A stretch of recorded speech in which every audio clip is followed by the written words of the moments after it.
Bien, estamos estudiando el libro Obreros de la Vida Eterna. Obreros de la Vida Eterna, estamos en el capítulo 12, Viaje de Adiestramiento. Recordemos que tanto André Luis como el pequeño equipo que visita la Tierra ha visto a 5 hermanos que van a desencarnar y cada uno de ellos con sus distintas características, ¿no? No los enumero porque ya sería perder el tiempo precioso que tenemos. Dice, nuestro orientador estableció la sede de nuestros trabajos en la casa transitoria de Fabiano, diciendo, sin embargo, que en estas actividades en la corteza tomaban como punto de referencia el hogar colectivo de Adelaida, donde realmente los factores espirituales eran más valiosos. Aquí nos esclareció inicialmente, nos sentiremos muy libres. La organización es campo propicio a las mejores siembras del espíritu y nos ofrece tranquilidad y seguridad. Permaneceremos en comunicación continua con la casa de Fabiano, donde conduciremos a los recién desencarnados y condensaremos todas las actividades posibles concernientes a los demás amigos en esta amorosa fundación. De hecho, aquel refugio de fraternidad legítima era, sin duda, una gran reserva de bendiciones. Diversas entidades amigas operaban en la institución, prestando asistencia y cuidados. Se encontraba allí uno de los escasos edificios de la corteza, de tan largas proporciones, sin criaturas perversas de la esfera invisible.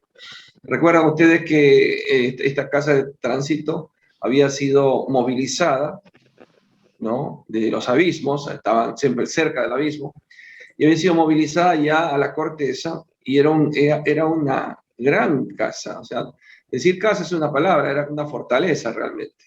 Al igual que en la casa transitoria donde veníamos, la vigilancia funcionaba con precisión. Siempre tiene que haber vigilancia porque siempre hay espíritus atrasados, perversos, que pueden intentar ingresar para perturbar o para hacer daño.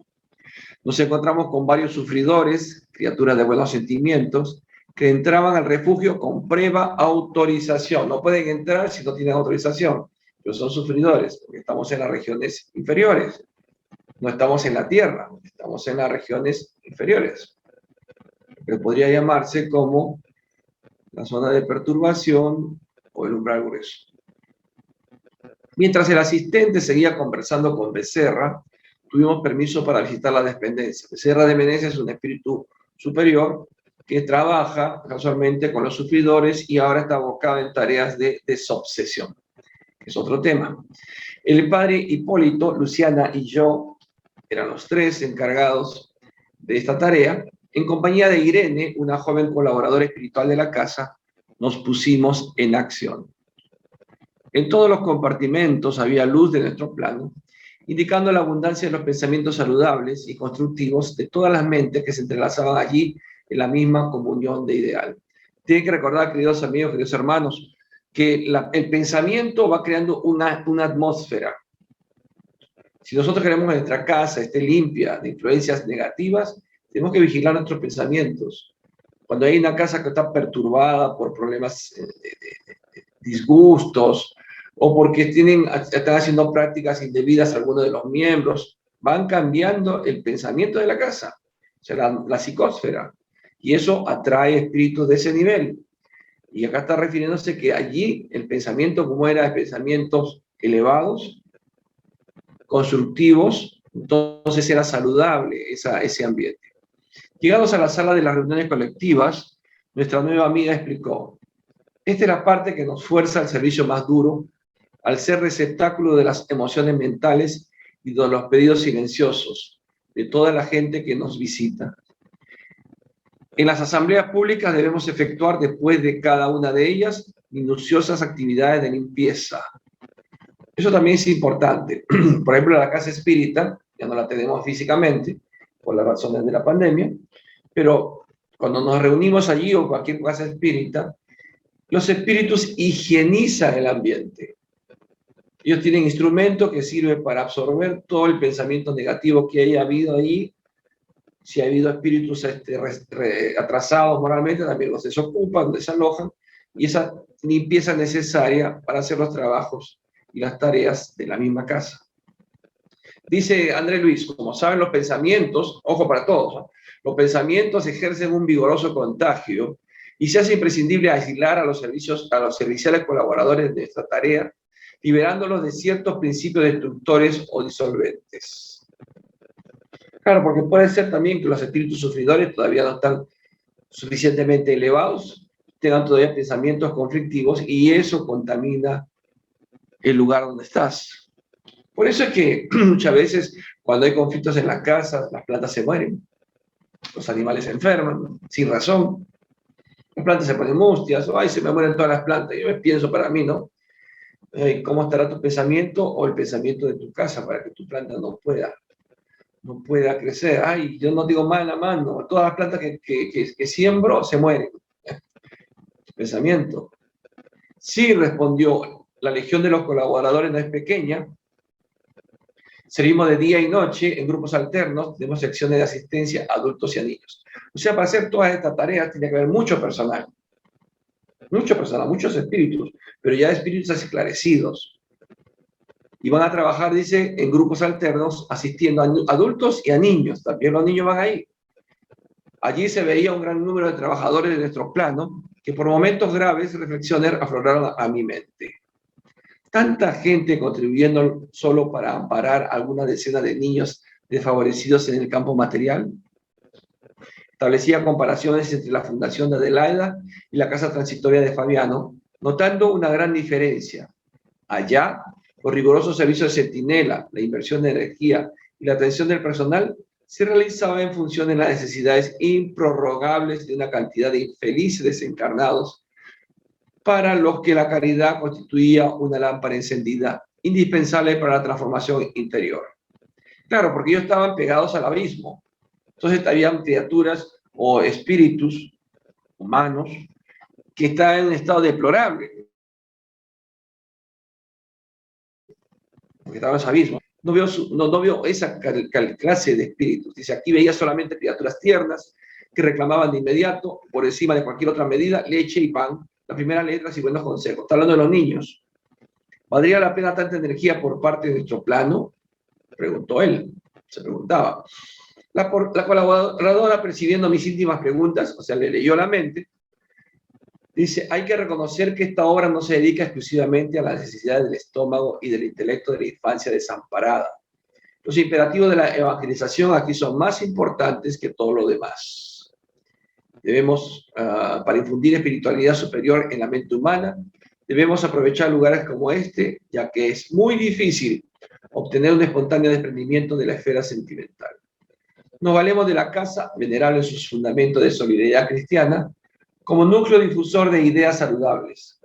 La fundación es mucho más de almas que de cuerpos, mucho más de pensamientos eternos que de cosas transitorias.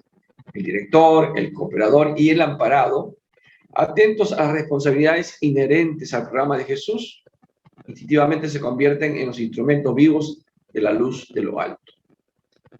Satisfaciendo necesidades corporales, solucionando problemas espirituales, entrelazando deberes y dividiéndolos con nuestros hermanos encarnados en el sector de asistencia, conseguimos crear bases más sólidas a la siembra de las verdades imperecederas. De hecho, las otras escuelas religiosas no se olvidaron de materializar la bondad en obras de albañilería. La Iglesia Católica dispone de institutos avanzados bajo el punto de vista material, amparando a la infancia abandonada, pero allí los conceptos espirituales no se desarrollan, puesto que quedan limitados a los moldes tiránicos de los dogmas obsoletos. Claro, en la Iglesia Católica tiene orfelinatos, ¿no? Eso está diciendo, tiene lugares donde acogen a los huérfanos, pero en lugar de desarrollar conceptos espirituales del amor, son rígidos en un molde rígido y dogmático. Se enseñan el catequismo y entonces dogmas. Esto no se pregunta, no se cuestiona, se acepta. Y son muy rígidos en disciplina. Dice, el trabajo, pues, en la mayoría de los casos se circunscribe a simple almacenamiento del pan efímero. Ahora, las iglesias protestantes poseen a su vez grandes colegios y congregaciones distribuyendo valores educativos para la juventud. Sin embargo, sus organizaciones se basan casi siempre más en la letra de los conceptos evangélicos que en los conceptos evangélicos de la letra. Claro, sí, es verdad. Nos enseñan, nos hacen aprender muchas cosas de la Biblia, salmos, los libros, estudiarlos, porque se basan en la educación de la letra, más no en los conceptos evangélicos de la letra. Y lo digo con conocimiento y causa, porque yo sé un montón de Biblia gracias a que era evangélico. Entonces, para nosotros, la escuela dominical era una escuela. Todos los domingos íbamos a escuela. Teníamos que hacer tareas, inclusive, de base al estudio que hacíamos de la Biblia, y era una escuela. Pero no se cuidan tanto más como hacer el concepto evangélico de la letra, o sea, practicar lo que estamos aprendiendo. Irene sonrió, hizo una breve pausa y continuó. Con esto no menospreciamos los admirables servicios de los aprendices del Evangelio en los diversos campos religiosos. No está criticando, o sea, diciendo, no sirve. Está señalando los errores. Todos son respetables y son llevados a efecto por la devoción del corazón. Deseamos solo destacar los valores de iluminación. En los orígenes de la obra cristiana no faltaban prestigiosos recursos de la política imperial de Roma para que los hambrientos recibiesen trigo y hasta preceptores electos asociados a los famosos centros culturales de los griegos y egipcios. Sin embargo, por la intención de incentivar la obra de la legítima iluminación del Espíritu, Simón Pedro y sus compañeros de apostolado se comprometieron a un largo programa de socorro a los infortunados de toda clase. A distinto, ¿ven? Entonces está diciendo de que ya en el tiempo de Jesús, después que partió, entonces se entendía como dar este crecimiento espiritual se basaba en dar alimentos. O sea, si nosotros damos alimentos solamente, en estos casos sí estamos dando solamente alimentos a estas personas, pero no le estamos alimentando el alma. ¿Por qué? Porque hay un respeto. Hay un respeto a eso, ¿no? Y a nosotros nos ayuda para poder también nosotros educarnos en el dar. Más eso no es lo que dicen los espíritus que se debe hacer. Debe ser el segundo paso, que ese sería el segundo paso, de comenzar a enseñarles no doctrina espírita, pero sí nociones de moral cristiana, ¿cierto? Preceptos cristianos. Eso será más adelante, cuando pase la pandemia. ¿Y cómo se podía hacer esto sin ofenderlos? O sea, sin hacer un proselitismo, o sea, que piensen que nosotros estamos necesitando captar. Simplemente, antes de empezar a comer, ¿no? Dan gracias a Dios. Un ejemplo, ¿no? Ya no solamente dedicarnos, come, sino interiorizarnos ya qué problema tiene, eso se llama la asistencia fraterna. Si hay un problema familiar, un problema personal, un problema moral, inclusive hasta un problema económico, entonces uno se va involucrando. Para que venga de parte de ellos la pregunta, ¿por qué lo haces esto? ¿Quiénes son ustedes? Allí recién nosotros podríamos tener el permiso de la espiritualidad de decir somos espíritas. Quiero saber más, entonces se le manda a la casa espírita. No se hace un centro espírita en el lugar donde estamos ayudando, porque eso está mal. Eso está forzándolos a que tengan que asistir a la casa espírita si quieren recibir alimento. Eso está mal. ¿Eso lo hacen otras organizaciones? Sí lo hacen. Si no vas a la misa, si no vas al culto, no recibes tus víveres, no recibes tu alimento. Eso está mal. Entonces, así vamos a hacerlo más adelante. Ahora estamos en pandemia. Dice, y todos los seguidores del Evangelio procedían de las más altas camadas sociales del judaísmo, como Gamaliel, el venerado rabino cuyo intelecto desarrollado encontró al maestro. La mayoría de los necesitados entraría en contacto con Jesús a través de la sopa humilde o del techo acogedor, lavando leprosos, tratando locos, asistiendo a los huérfanos y a viejitos desamparados. Y los continuadores de Cristo se darán trabajo a sí mismos, se dedicarán a los infelices, esclareciéndoles su mente y le ofrecían lecciones de sustancial interés a los legos de la fe viva. Como no ignoran que estamos haciendo en el espiritismo evangélico, la recapitulación del cristianismo, ¿ven? Por eso que tenemos que tener tanto cuidado de no hacer lo que hacen otros, de pensar de que nuestro deseo es captar gente. Hay que captar gente. Algunos con intereses de que esa gente después pueda darte el diezmo, nosotros para hacer número. Nosotros no, los espíritas no tenemos ese afán. El padre Hipólito aprobó benévolo. Sí, innegablemente, precisamos estimular la formación de servicios que liberen el raciocinio hacia vuelos más altos. Perdón, un tecito de anís sin azúcar. Ahí, muy bien. Dentro de nuestro esfuerzo, prosiguió Irene con franqueza, el imperativo primordial consiste en la iluminación del espíritu humano con vistas a la eternidad. Urge, no obstante, comprender que para conseguir esto es imprescindible hacer alguna cosa, entre comillas, donde todos analizan, admiran o discuten, no se levantan obras útiles para testimoniar la superioridad de las ideas. ¿Ves? Si empezamos a cuestionar, esto debemos hacer, esto no, nos quedamos en las ideas, no hacemos nada. Porque dice, por eso nuestros mentores de la vida divina aprecian al siervo por la dedicación responsable. El necesitado, el beneficiario, el creyente y el investigador vendrán siempre a nuestro centro de organización de la doctrina y cada vez que ejerciten el servicio cristiano por la mediunidad activa, por la atención fraterna, por los trabajos de solidaridad común, cualquiera que sean, presentan caracteres más positivos de renovación, porque la responsabilidad en la realización del bien voluntariamente aceptada nos transforma en líneas animadas entre los dos mundos, el que da y el que recibe.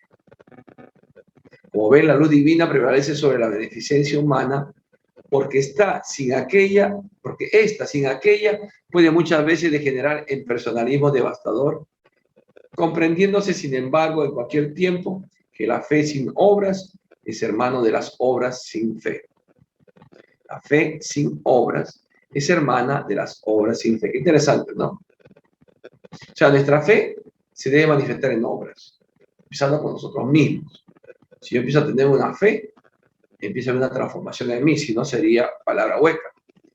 Y ahora, y una obra, hacerla solamente porque sí, y no hay una fe, porque la fe es hermana de la caridad. Entonces sería solamente como decir, bueno, ya estoy haciendo esto porque tengo que hacerlo. No, porque no, para no aburrirme, no, esa no es la idea, no es para no aburrir. La idea de que el hacer el bien, que no solamente es el bien, hacer el bien es económico, una palabra de apoyo, una oración, un acompañamiento, eso es hacer el bien también. Muchas veces más importante que dar un plato de comida.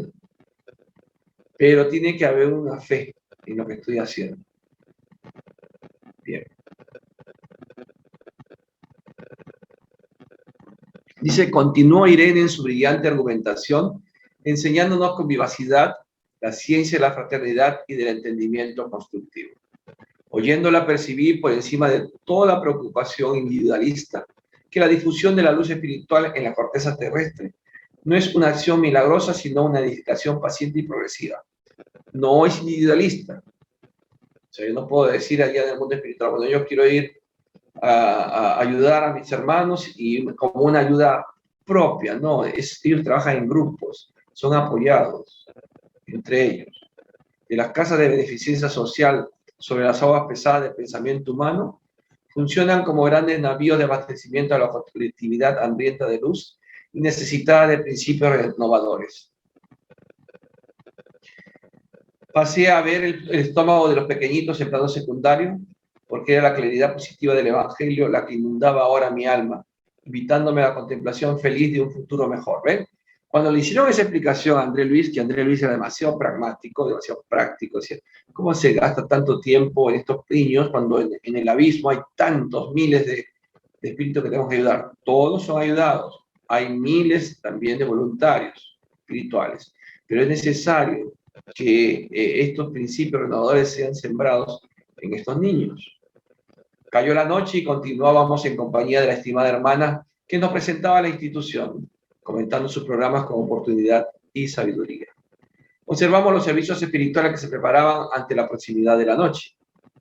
Cuidadosas preceptoras desencarnadas reunían a los niños en los momentos del sueño físico en enseñanzas benéficas. Otros benefactores buscaban hermanos para experiencias y dádivas preciosas en un círculo de nuestra movilización. Los niños estaban durmiendo, por si acaso, no son espíritus, están desencarnados, están encarnados, nos están preparando, se están llenando de información y espiritualizándolos. Por eso los niños es importante que aprendan a orar, porque cuando oran ya están protegidos y son llevados en el sueño a seguir instruyéndolos. No se quedan ahí al lado de su cuerpo que está dormido, también salen. Resumí mi apreciación inicial mirando una vez más en aquel instituto, una bendita escuela de espiritualidad superior, por la ocasión de siembra divina que proporcionaba a los misioneros de la luz. Transcurrido un largo rato, ya de noche cerrada, el asistente Jerónimo nos convocó para el servicio.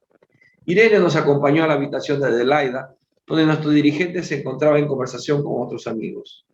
Fue breve en las determinaciones. Después de oír a la nueva compañera que se colocaba en esta disposición para cualquier ayuda fraterna, recomendó a Luciana y a Irene que trajesen a la hermana Albina, mientras que el padre Hipólito y yo deberíamos conducir a Dimas, Fabio y Cavalcanti a aquel compartimiento, donde seguiríamos hacia la casa transitoria de Fabiano en un viaje de aprendizaje y adiestramiento. Ahí están los que van a desencarnar, ¿no? Albina, Dimas, Fabio, Cavalcanti, eran 4 de los 5 que iban a desencarnar. Ambos grupos partimos en distinta dirección. Utilizando el vuelo con maestría, Hipólito me preguntó, vuelo, no tienen alas, no están, como presentan en las películas, esa película, no tienen alas, bolita, se suspenden y por el tema del magnetismo que lo maneja a la perfección, se desplazan a donde desean. ¿Has colaborado antes en algún servicio parecido al de hoy? Confesé que no, rogándolo me lo explicase. Es fácil, volví a decirle. Escuchen esto, es importante. Los que se aproximan a la desencarnación con molestias prolongadas, es muy común que se ausente del cuerpo en acción casi mecánica. Ausencias prolongadas son enfermedades crónicas, largas. Los familiares terrestres, a su vez cansados de vigilias, hacen de todo por rodear a los enfermos de silencio y cuidado. O sea, uno está agonizando, una enfermedad larga, entonces los familiares ya están cansados de tanto amanecerse, pero hacen todo lo posible porque el enfermo esté bien. De ese modo, no es difícil alejarles para las tareas de preparación. Generalmente están vacilantes, debilitados y semi-inconscientes, pero nuestro auxilio magnético resolverá el problema. Nos centraremos en las extremidades, asegurando en las manos, e impulsados por nuestra energía, harán el vuelo con nosotros sin mayores impedimentos. Estamos hablando de los hermanos que van a desencarnar. Son llevados. Recibí la explicación con interés y en breve penetramos en la modesta residencia de Dimas. Aliviado por una inyección calmante, no encontramos dificultad para sustraerlo a la atención de los parientes. Notado nuestra presencia, notó nuestra disposición fraternal y preguntó, amigos míos, ¿será hoy el fin? ¿Cuánto he suspirado por la liberación? No, querido, afirmó Hipólito sonriendo. Es preciso que aguantes un poco más. El descanso, sin embargo, no tardará mucho, y no tenemos tiempo que perder. El ex sacerdote me recomendó ponerme adelante y, cogido de la mano a los tres, fuimos rumbo a Río en busca de la vivienda de Fabio. No hubo ningún problema y en pocos momentos lo teníamos con nosotros. El compañero se unió a la pequeña caravana, a 2. Iba a tomar el camino del hospital para buscar al tercero cuando Hipólito comentó, no conviene conducirlos a todos de una vez. Cavalcanti permanece en grave desequilibrio, exigiendo una cooperación más sustancial. En vista de eso, le traeremos en el segundo viaje. Recordando los desvaríos, no tuve más recursos que estar de acuerdo. De regreso a la habitación de Adelaida, encontramos a los demás esperándonos. Irene y Luciana habían traído a Albina para los trabajos preparatorios. Sin perder de tiempo, llegamos al hospital en busca de Cavalcanti. Hipólito tenía razón. El enfermo se mostraba muy afligido. Bonifacio, a su lado, cooperaba devotamente con nosotros para desprenderle temporalmente del cuerpo oprimido. ¿Se acuerda de Bonifacio? El espíritu que la estaba acompañando. El enfermo, no obstante, se había dejado arrastrar por horribles impresiones de miedo, dificultando nuestros mejores esfuerzos. Después de un arduo trabajo de magnetización del vago y de la administración de ciertos agentes anestésicos destinados a propiciarle un sueño suave, le retiramos del cuerpo que permaneció bajo el cuidado de Bonifacio, ¿no? El nervio vago. En pocos minutos estábamos de vuelta. Vamos a ver. Dice, con la aquiescencia de Jerónimo, algunos amigos de los enfermos nos acompañarían a la casa transitoria. De los 5 enfermos, Adelaide y Fabio eran los únicos que mostraban una conciencia más nítida de la situación. Los demás titubeaban, debilitados, carentes de una noción clara de lo que ocurría. El asistente organizó la corriente magnética, tomando la posición de guía. Cada hermano encarnado se localizaba entre 2 de nosotros, almas liberadas del plano físico, más expertos en el plano espiritual. Con las manos enlazadas para permutar energías en su asistencia mutua, utilizamos intensamente el vuelo ganando altura. Adelaide y Fabio, algo habituados al desdoblamiento, asumieron una discreta actitud de observación y silencio, pero los demás comentaban el acontecimiento con grandes gritos. Acuérdense que uno de ellos es espírita. Dios mío, exclamaba Albina, recordando pasajes bíblicos. ¿Será esto el glorioso carro de Elías? ¿Se acuerdan de Elías? ¿Ah? Dice la Biblia que un carro de fuego descendió de los cielos y se llevó al profeta Elías, con cuerpo y alma. Ahora los admiradores pueden hablar cualquier cosa, inclusive dicen que era una nave extraterrestre que se lo llevó. Puede ser, no lo niego. Pero ellos piensan que ella dijo que no será el glorioso carro de Elías. Dame fuerzas, Padre de misericordia, decía Cavalcanti con el alma oprimida. Me falta la confesión general, aún no recibí el viático. Oh, no me dejes enfrentar vuestro juicio con la conciencia sumergida en el mal. Era católico, necesitaba él confesarse. Como no se había confesado, porque no iba a morir todavía, pero él pensaba que ya le llegó. Sus rogativas sensibilizaban nuestros corazones. Dimas, a su vez, balbuceaba exclamaciones que no se entendían entre asombrado e inquieto. Atravesar la región estratosférica, la estratosfera, a ver, los alumnos de primaria, de la estratosfera, la ionosfera, ¿se acuerdan? Surgía a nuestra vista presentando una enorme diferencia por cerca del intenso flujo de los rayos cósmicos en combinación con las emanaciones lunares. Entonces, ¿dónde están las casas espirituales? Pasando la ionosfera, pasando la estratosfera. Ya se van ubicando. Tarea para la casa. ¿Qué cosa es ionosfera? ¿Qué cosa es estratosfera? ¿Dónde queda? Espantado, Dimas preguntó en voz alta, ¿qué río es ese? Ah, tengo miedo, no puedo atravesarlo, no puedo. El impulso magnético inicial proporcionado por Jerónimo era lo bastante fuerte para que sufriese algún percance ante tan débil resistencia, y el grupo avanzó sin retroceder, hasta que mucho más allá alcanzamos la casa de Fabiana, donde la hermana Zenobia nos acogió cariñosamente. O sea, la casa de Fabiano está por encima de la estratosfera. Cuando le pregunten, ¿dónde quedan las ciudades espirituales?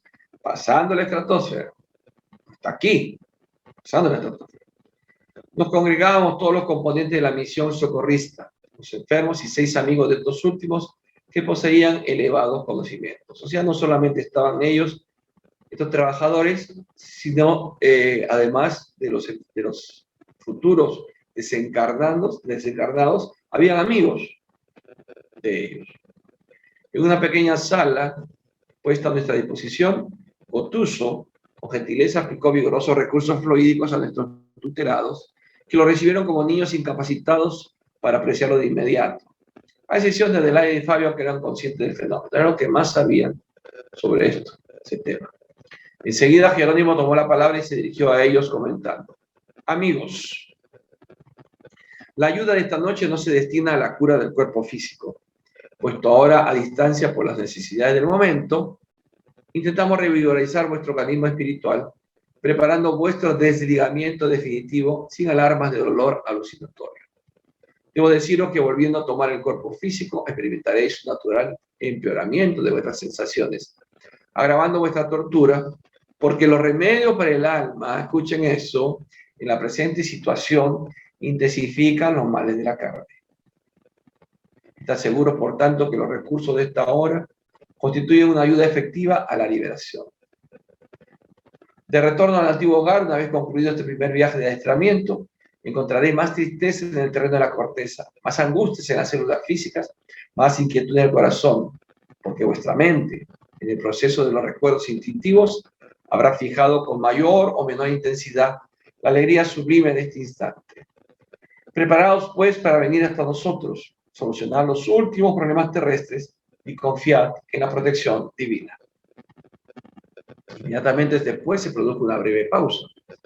Dice, el asistente fue rápido en explicaciones, aclarando que resumía los asuntos en frases cortas, en función de la incapacidad mental de los beneficiarios, impotentes aún para penetrar el sentido de las largas disertaciones.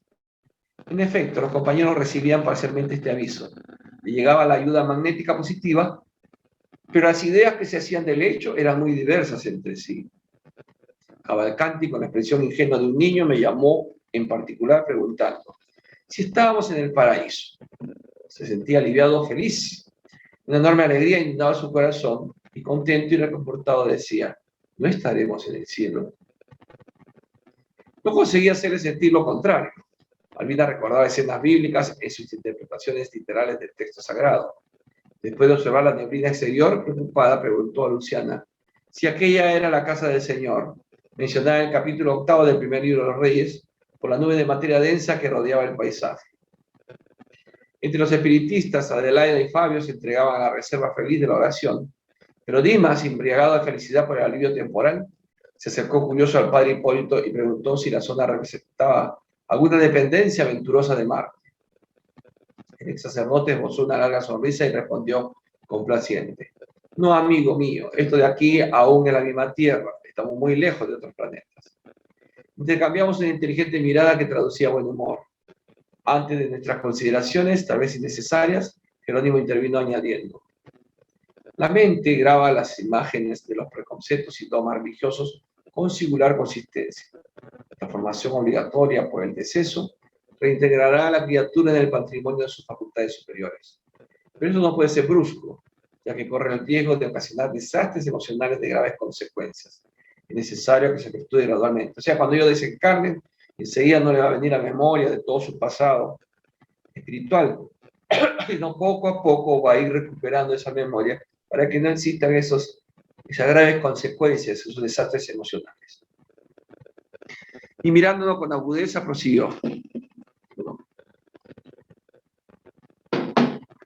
Debemos destacar una observación valiosa. Como vemos, no es en la etiqueta externa la que socorre al creyente en las supremas horas evolutivas. Es justamente la siembra del propio esfuerzo en los servicios de sabiduría y de amor la que fructifica en el instante oportuno a través de providencia de intercesión o compensaciones espontáneas de la ley que manda entregar la respuesta del cielo a cada uno por sus obras.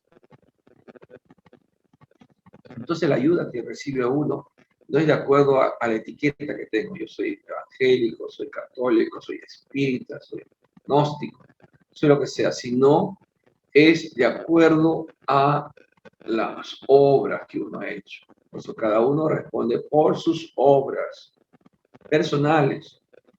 Mis hijos, mis amigos, no pueden responder por las obras que yo he hecho, ni yo por las de ellos. Cada uno se presenta con su valija personal. Todo lugar del universo, por lo tanto, puede ser convertido en santuario de luz eterna, desde el momento en que la ejecución de los divinos designios sea efectuada por nuestra propia voluntad. Terminada la cosecha de preciosas enseñanzas, comenzamos a regresar, terminando así nuestro viaje. Devolviendo a los enfermos a los lechos de origen, comprobamos las impresiones diferentes de cada uno. Fabio demostraba estar muy reconfortado en su campo íntimo.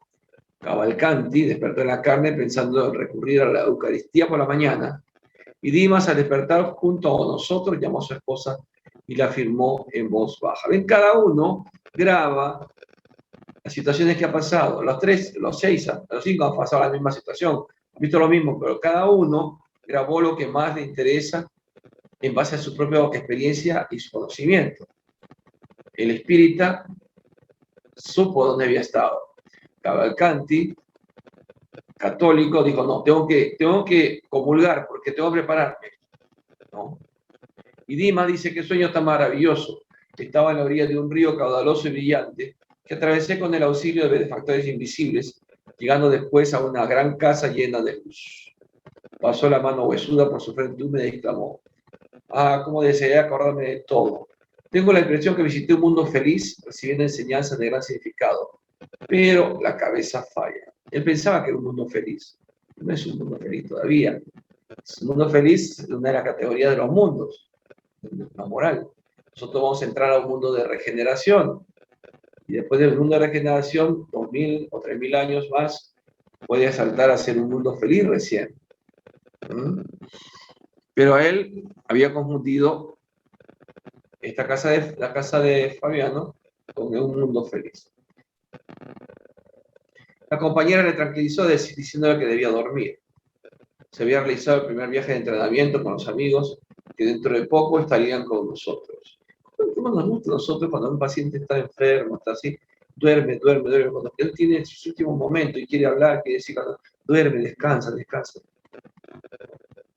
Congregado de nuevo en la bendita institución de Adelaida, decidió Jerónimo nuestro regreso a la casa transitoria de Fabiano para descansar y servir en otros sectores, siempre que la oportunidad de un trabajo útil nos favoreciese con sus bendiciones. Ahí quedó la experiencia de estos 5 hermanos que fueron a la casa de Fabiano, que fueron al mundo espiritual, para poder ser magnetizados y preparados para cuando ya partan definitivamente en el viaje fuera del cuerpo, cuando el cuerpo muere. ¿Preguntas hasta ahí? Sí, doctor. ¿Qué consecuencias puede traer para una persona que practica la caridad material o moral, pero lo hace hipócritamente? ¿Qué consecuencias? Que no te sirve. No te sirve el dar. Ahí está el ejemplo. La parábola de la ofrenda del rico y la parábola de la ofrenda del pobre. El rico hacía todas sus monedas, todo lo admiraba, qué generoso. Y la mujer, la viuda todavía, dio un dracma, la moneda más pequeña y de más bajo valor. Es decir, un sol y otro daba miles. Y dice que Jesús, que esa moneda valía más que todo el oro que estaba echando el otro, porque el otro daba lo que le sobraba. No lo explicaba, no sobraba. En cambio, la viuda dio todo lo que tenía. Y ese ejemplo se hace no solamente en la parte económica, quiero reiterar, porque una persona me puede decir, pero yo no tengo dinero, vivo con la justa. Bueno, nadie te pide ese dinero, dalo en especias. ¿Cómo es eso? Tiempo tan valioso como dinero. Vieras, tiempo para ayudar, siempre hay alguien que necesita que lo ayude, que lo acompañe, que oren por él, que haga asistencia fraterna. Esos son también tan valiosos como dar dinero. Y otra cosa, el que da sin privarse de algo, tampoco tiene mérito. Estás dando lo que te sobra. Realmente, reitero, lo que te sobra. Esos grandes personas de dinero, futbolistas, artistas, que dan y forman fundaciones y dan de sus impuestos. Porque nosotros podemos dar una cantidad de impuestos, en lugar de hacerlo al Estado, podemos darle una obra benéfica, si esa obra benéfica tiene inscripción como entidad receptora de estas donaciones. Entonces uno le da un certificado y lo presenta a SUNATES. Estos 100.000 soles, se donado, entonces te lo quitan de tu impuesto, se le al Estado. Eso no es una labor de caridad, es de caridad. Caridad sería, yo doy estos 100, pero además de mi utilidad, del dinero que yo tengo, doy 100.000 más. Aquí sí está, es válida tu ofrenda. Ahí sí estás compartiendo. Te estás quitando servicios del tuyo, no del Estado. Es una gran forma de engañar, querer engañar a Dios, haciéndolo creer que somos demasiado buenos, demasiado generosos. No hay más preguntas, doctor. Bien, muy bien. Bueno, queridos hermanos, entonces, con todas las recomendaciones del caso, a orar esta noche por nuestra patria, a orar también por todos nuestros trabajos que hacemos como Casa Espírita, y nos despedimos. Que Dios nos bendiga a todos, Jesús nos ilumine y Kardec nos inspire. Hasta mañana, hermanos. Hasta mañana. Chao, Jorge. Chao, Connie. Mañana, Chao. mañana.